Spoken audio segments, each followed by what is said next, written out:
Hello students, यह question JEE advance 23 से में पूछा गया है और पेपर 1 से रिलेटेड है।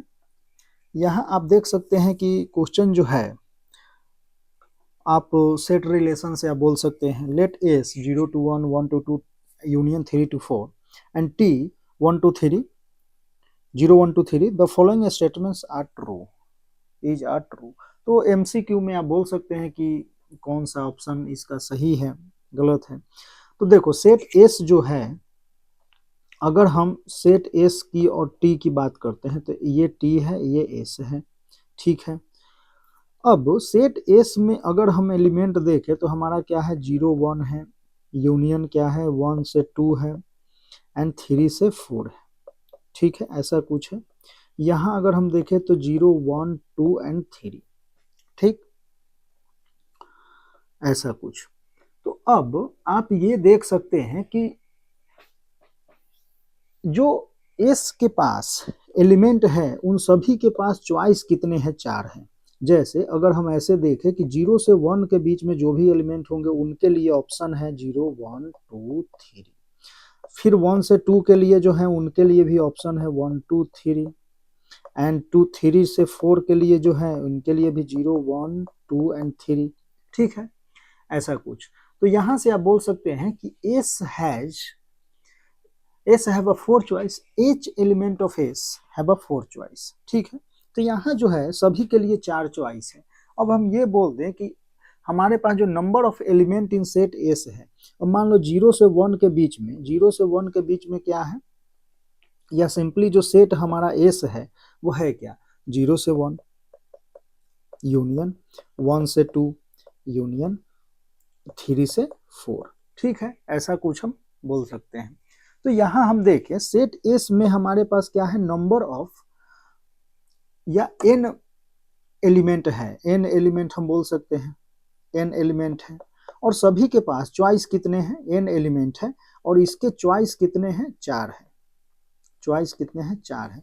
तो आप डायरेक्टली बोल सकते हैं कि नंबर ऑफ फंक्शन जो होंगे, नंबर ऑफ फंक्शन वो क्या हो जाएगा 4 to the power n।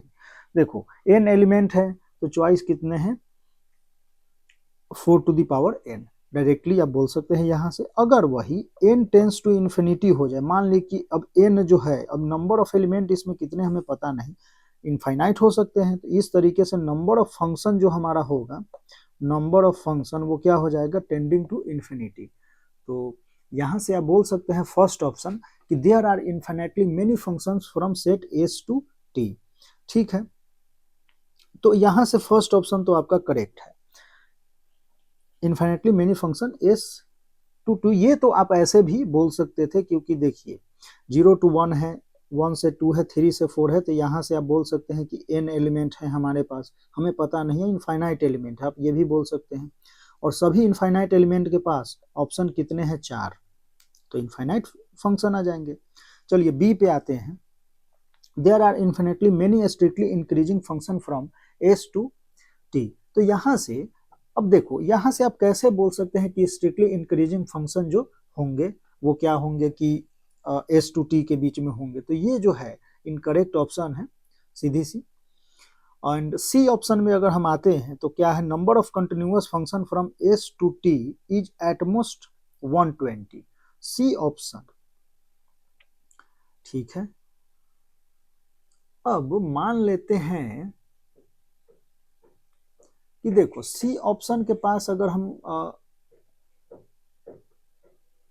या ऐसे आप देखो कि मान ले कि हम जैसे 0 से 1 है, 1 से 2 है, 3 से 4 है, तो इनके इन सभी के लिए कितने चॉइस है, 4 चॉइस है, 4 4 सबके पास चॉइस है, ठीक है। तो हम ये बोल सकते हैं कि नंबर ऑफ कंटिन्यूअस फंक्शन अगर हम देखें तो यहां से each interval will have 4 choice. तो यहाँ से आप बोल सकते हैं जो डोमेन का स्ट्रक्चर है वो क्या होगा continuous function from S to T, आपके पास कितने हो जाएंगे तो 4 into 4 into 4, क्योंकि सबके पास क्या है चॉइस कितने हैं कंटिन्यूअस फंक्शन 4, तो यहाँ से 64 आप बोल सकते हैं कि कंटिन्यूअस फंक्शन होंगे, नंबर ऑफ कंटिन्यूअस फंक्शन, ठीक है। Number of continuous function. ठीक, अब इसी प्रकार से हम आते हैं कि every function, every continuous function from S to T is differentiable. हाँ, अब यहाँ एक कॉन्सेप्ट हमें समझना है कि देखिए every continuous function is piecewise constant function, ठीक है, वो डिफरेंशिएबल होते हैं। तो ये जो है प्रॉपर्टी आपको पता हो तो इजीली आप कर सकते हैं। तो यहाँ से सी ऑप्शन क्या है हमारा,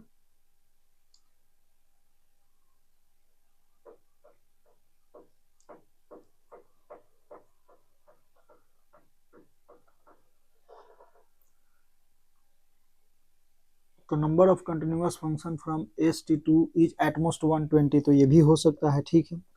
and every continuous function from S to T is differentiable. तो डी के लिए देखो, डी के लिए अगर आप इंपॉर्टेंट पॉइंट लिख लो और इसको नोट डाउन भी, अगर नोट भी अगर करके लिख सकते हो तो ये लिख सकते हो कि एवरी कंटिन्यूअस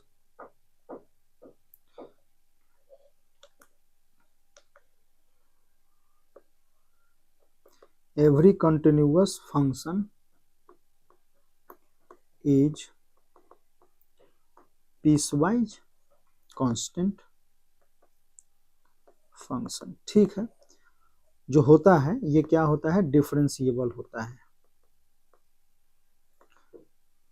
ये आपने डिफरेंशिएबिलिटी में भी देखा होगा ये चीजें, ठीक है। तो इंपॉर्टेंट है और डी ऑप्शन इसके अकॉर्डिंग आपका करेक्ट है, ठीक है।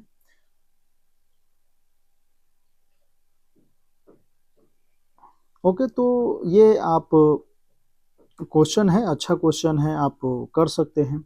और वैसे भी जेई मेंस हो या एडवांस हो, हमने काफ़ी सारे प्रॉब्लम कर रखे हैं, तो आप प्लेलिस्ट में जाके देखें और इससे रिलेटेड भी हैं सेट एंड रिलेशंस के काफ़ी प्रॉब्लम, तो वहाँ से आप कर सकते हैं, ठीक है। और ये भी एक इम्पॉर्टेंट प्रॉब्लम है जेई एडवांस पर्पज से। बस अगर देखो पेपर अगर टफ होगा तो मेंस में भी ऐसे क्वेश्चन पूछे जा सकते हैं। मान लो ये 1 ए एंड सी ऑप्शन दे दे, डी ऑप्शन ना दे, चलो ठीक है, डिफरेंशिएबिलिटी का ध्यान में ना हो, बट ये क्वेश्चन जो है मेंस पर्पज से अगर पेपर को टफ करना है तो ये पूछा जा सकता है। वैसे भी जेई एडवांस के कुछ क्वेश्चन जो हैं जैसे डेरिवेबिलिटी वगैरह का था, सॉरी डेफिनेट इंटीग्रेशन के कुछ क्वेश्चन थे जो प्रीवियस ईयर में पूछे गए थे, वो इस बार भी पूछे गए हैं, ठीक है। तो जेई एडवांस का क्वेश्चन की प्रैक्टिस आप करें, जेई मेंस में भी काम आएंगे, ठीक है।